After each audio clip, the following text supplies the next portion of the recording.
Please welcome Sarah O'Carroll with Paul Daugherty and Robert Falzon. Hi, I'm joined here by Rob Falzon from Prudential Financial and Paul Daugherty from Accenture. We're here to talk about the future of work, which is not actually in the future anymore, it's right here, right now. Rob, if I can kick off with you. Prudential did a recent survey that showed that almost half of Americans don't feel that they have the skill set to compete in about 10 years' time. Yeah. How concerned are you about the skills gap and how it impacts Prudential's business? Well, you know, it's interesting because this is actually the 7th in our series on the America workers. And I think we've been doing it over the last couple of years.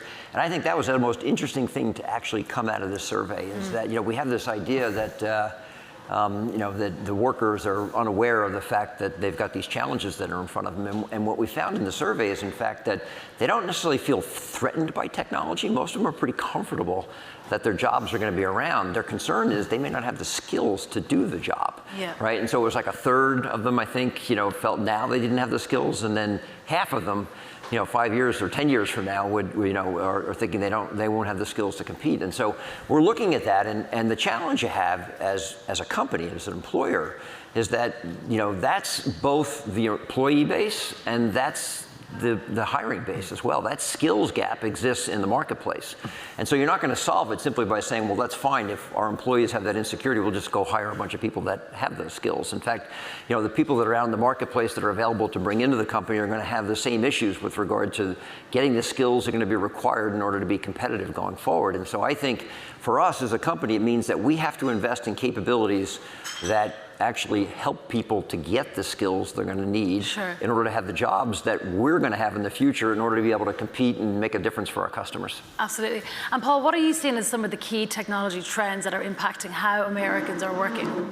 Well, the thing that everybody seems fixated on these days is artificial intelligence and the impact that artificial intelligence combined with other technologies is having on the workforce. And I agree with what Rob just said, which is what's happening really is that artificial intelligence isn't replacing all the jobs or eliminating all the jobs, which is sometimes in the perception that people have. What it's doing is it's actually creating the opportunity for us to rethink the way what jobs are and to pair people with AI, pair people with technology to do their jobs more effectively, and at the end of the day, create more human jobs because we're automating the things that can be automated that machines do better and enabling people to use more of their human skills. And so we wrote this book, Human Plus Machine, talking about the new skills and the 6 categories of new jobs that we believe come about as you do this, which is, you know, based fundamentally though on this idea that the skills, you know, the skills are changing going forward that we need from people. Yeah, because both Accenture and Prudential have invested heavily in reskilling your employees. Tell me about the thinking behind that investment and some of the learnings. Yeah, so first, you know, very much to Paul's point, you know, we are big believers in that this is not human versus machine, but human plus machine, that there's a symbiosis here that creates a better outcome. And so if you think about that, you're saying, okay, well, how do I get the most out of the investment that I'm making in talent?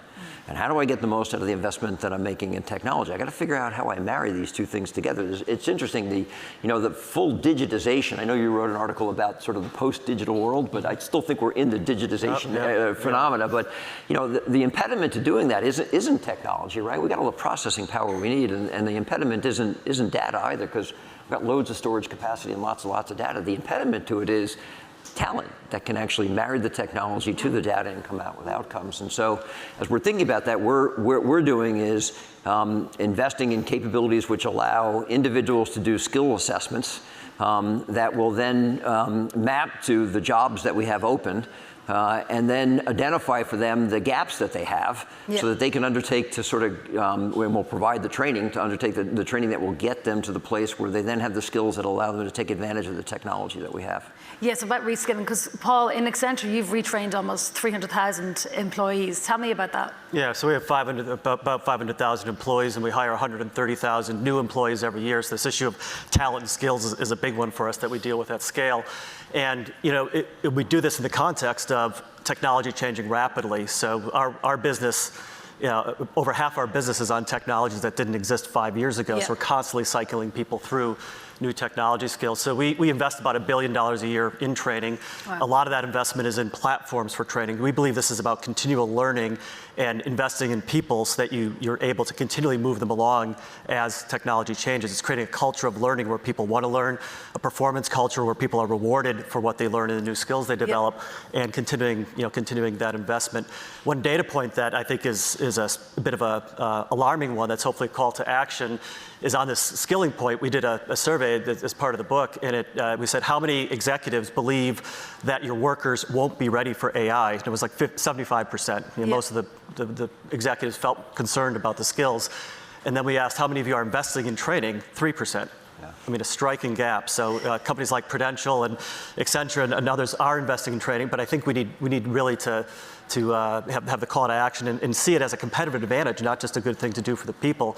So the jobs are changing faster than the job market's changing. You won't be able to hire people with these new skills, and the jobs are very specific to what you do. So the best competitive move you can make as well is investing in your people and their skills. Yeah, we think about that, and I call it this two-dimensional skill gap. So we've got the statistics out there. It's like 7 million posted and unfilled jobs that are out there, and the reason they're posted and unfilled is because the skills aren't there. What the hiring managers will tell you is it's not necessarily just quantum. It's individuals who have the right skill set. So it's a matter of you're not going to solve this simply by trying to hire unless you're willing to make an investment in actually getting people the skills that they need, that you're going to need. Yeah, because we're at a 50-year here in Australia, no, in the US, it's a 50-year low unemployment.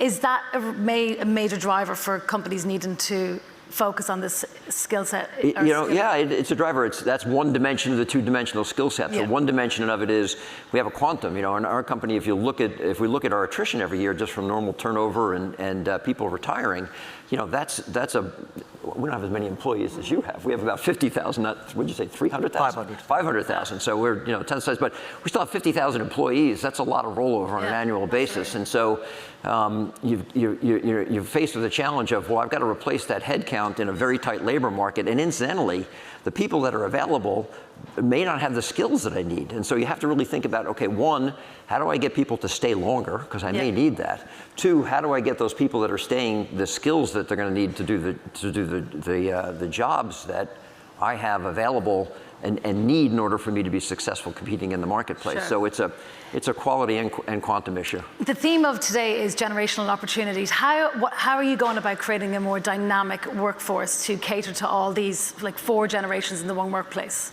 Paul? Yeah, I think you need to really rethink a lot of things about the culture in the workforce and how you approach it.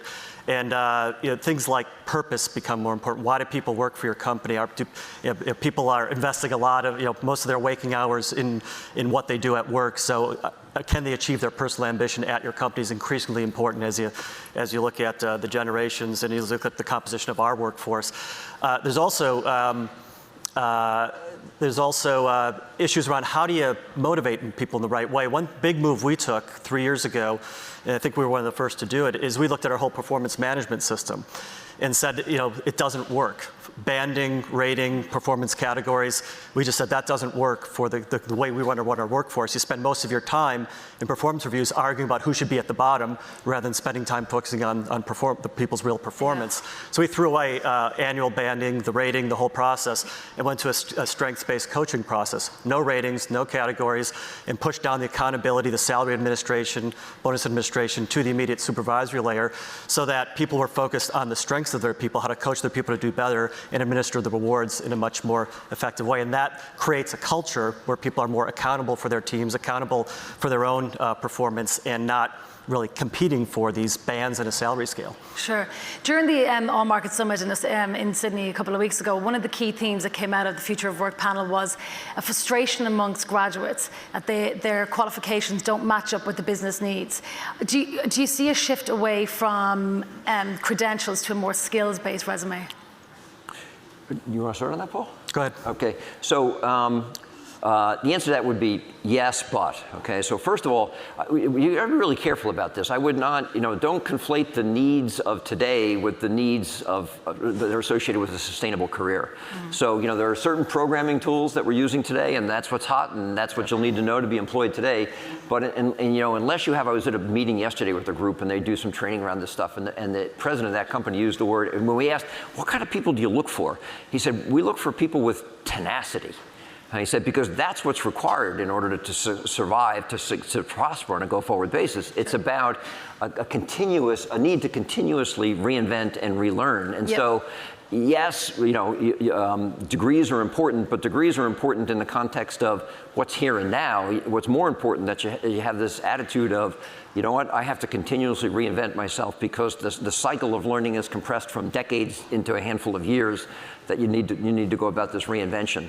Just on that, the concept of a college degree, right? We're now working into our 50s and 60s, and maybe now, as a result of sort of the retirement challenge that this country is facing, working into our 70s. So how realistic is it expected that you're going to base someone's capabilities on a degree that they got when they were 21 or something like that, right? You got 40, 50 years, and over that period of time, you better not be relying on that college degree. There's a whole other cast of things that come into play. And Paul, is that what you're seeing at Accenture? Yeah, absolutely. I think I think it's you need to view this as lifelong learning as well, and that's why to think about that way in companies is important.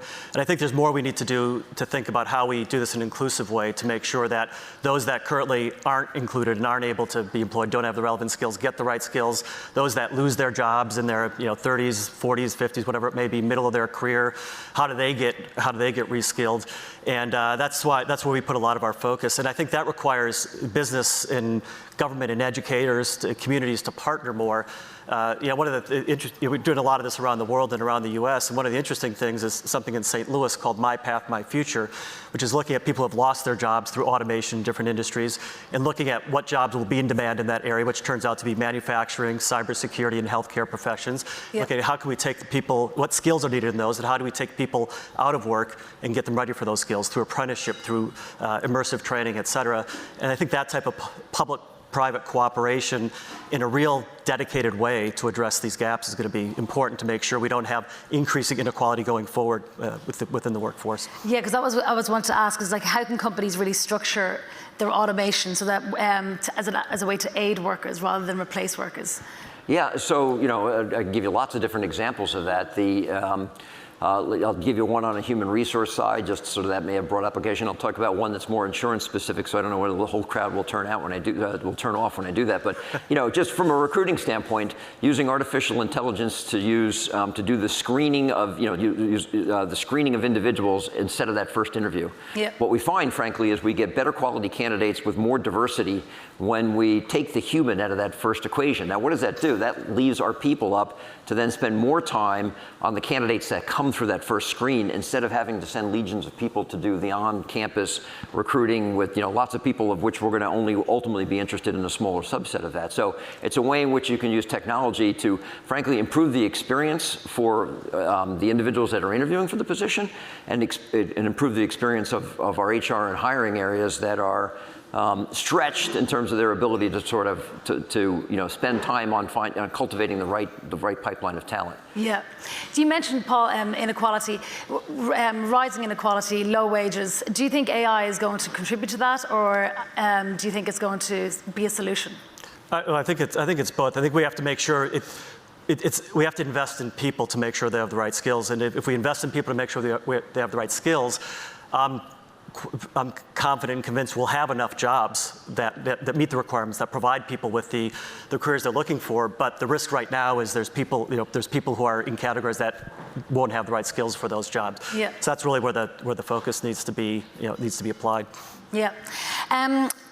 What do you think would be the top skills for employees now to focus on in the coming decade in the context of this AI revolution? Well, I'd go back to what that CEO told me, which was tenacity. I define that a little different. I think about like adaptability, resilience, continuous learning, collaboration, a bunch of other skills that would go with that. So it's not, you know, it's not Java, right? It's, you know, knowing whatever language you need to know in today's environment. That's helpful, but it's actually, you know, the skills that are going to help you to continue to evolve throughout your career. You know, our view of this is what individuals should be focused on is creating sustainable careers, through those sustainable careers that allows them to create wealth in a way that they can then secure financial wellness. That's important to us as a company, and that's how we see the linkage. Yeah. And Paul at Accenture? Yeah, similarly, the way I think you need to think about it is you need people need to focus on the human skills. We've done a similar skill breakdown. It's skills like complex problem solving, creativity, social emotional response, communication, things like that are the skills that are in demand. And then you need to look at what people are doing and how can you pair them with technology in the right way. So for example, we're working with a company in the oil business. So how do you create visualization, digitally enabled oil field services technicians? In the financial services industry, how do you create machine learning based pattern recognition aware compliance officers, things like that. And I think this idea of fusion skills, of looking at how we prepare people and enhance their human skills, focus more on the human skills, and then pair them with technology for other parts of their job is where we need to focus. Brilliant. That's all we have time for. Rob Falzon and Paul Daugherty, thank you very much for joining us here at the Yahoo Finance on Market Summit. Thank you. Thank you.